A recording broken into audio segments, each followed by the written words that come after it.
News pa penringut kinong Pakistan kilami no na India lengba naga kaput atari waga hadin kajing syat hombor hapa halkam.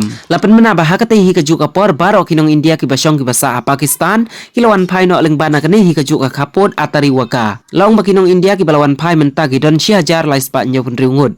Kumban syukudaw hang ne baka India kala pentip banadu ka Arab Sautarik uyayong ka sorkar kala penmena bakinong Pakistan kide ban mi no na India tang hapo Arab nyotarik uyayong. Bat kidan kikato kane kiba penenkam daka medical visa la aipor yaki hadu Arab kundai tarik uyayong.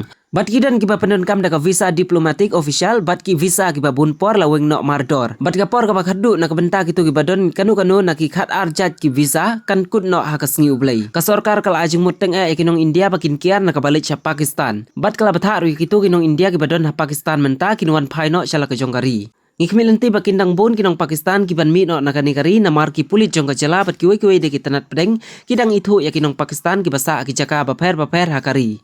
Kajing pensisya kalong ka perking bah kajala barok kawai kanang yaj bat kajing ya trilang bat kitanat uat benia. Bat sisu ka tanat badikmi kala hukum lada danglap ya kinong Pakistan nakatarik ka bakalabu bakin ommi on Kenya ki kum kinong sabian.